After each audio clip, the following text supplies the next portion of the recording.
Okay, what's your name? Shuan. Okay, where you from? I'm from Chicago originally, but I've been kind of like all over the place the past. All right. Like, how long you been here in Vegas now? man, too long. It's been like 2 years now. Oh, you have family here?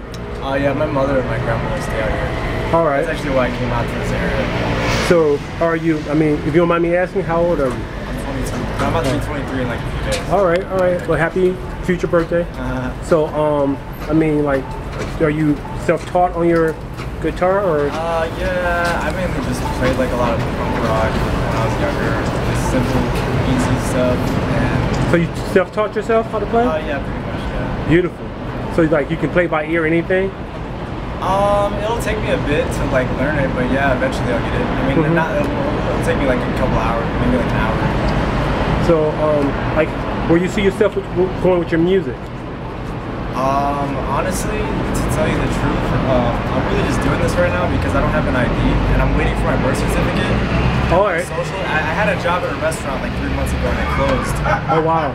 Yeah, so I'm pretty much kind of like just trying to make ends meet right now. I definitely understand. How's Vegas treated you so far since you've been here? Vegas is good, but I mean, you know, stuff happens. You know. Do you feel like it's a little bit different than Chicago than it is here? Definitely, absolutely.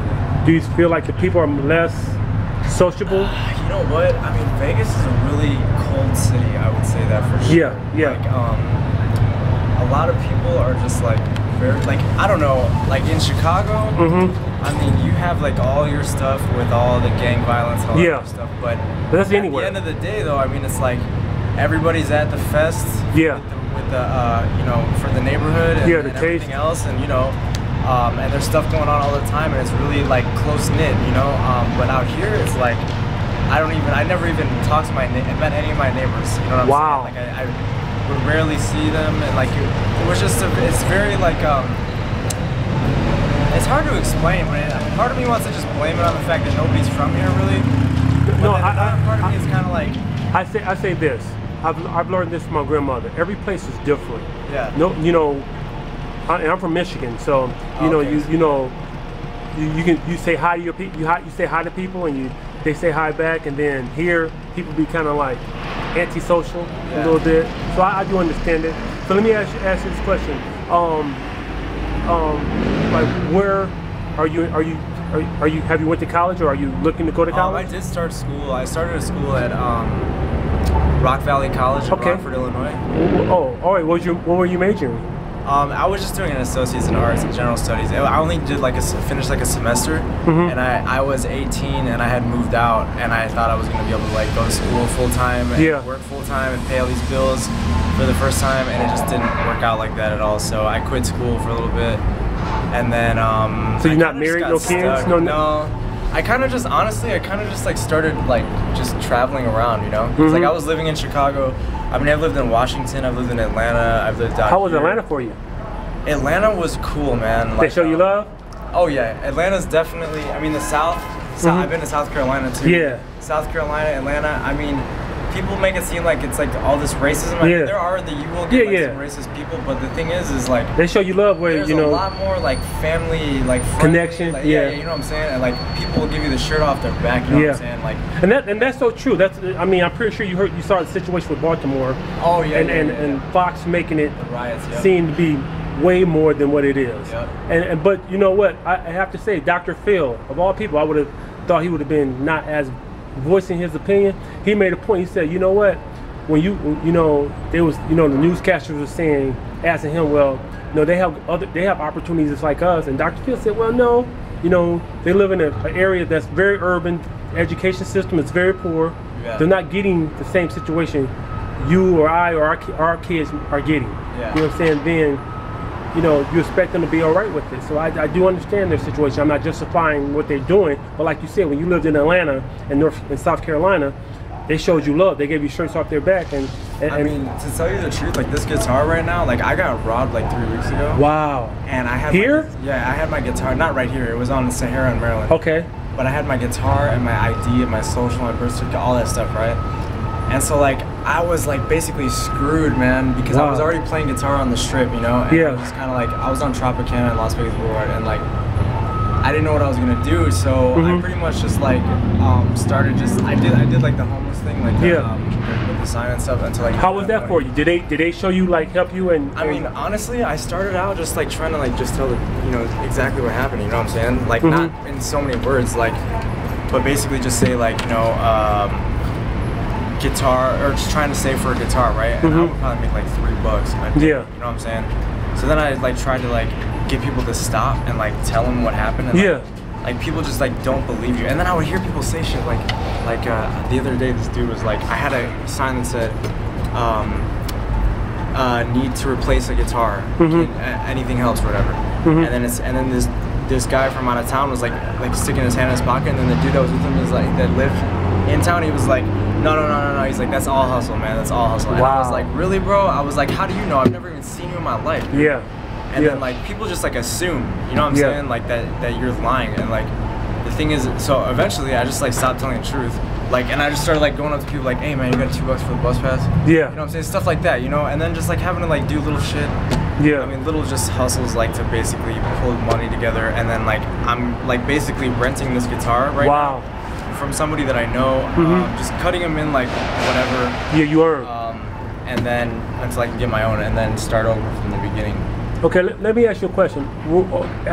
If you can see yourself out this situation, where will you want to be at right now? Honestly, I want to go to California, dude. Like, I was talking to somebody. You have family there? No, I don't. But I know about like how it's expensive to live there and stuff like that. But I also know that like the jobs pay higher, and then also, honestly, what I was gonna do was I was gonna go out there with my guitar and then just like hit the beach and just like post up and just cause like I understand, but be careful. I mean, it's like you know, I mean, I understand what you're saying and what you want to do, and I kind of can picture. I mean, this isn't my first time like in a situation like this. I know, but you know what?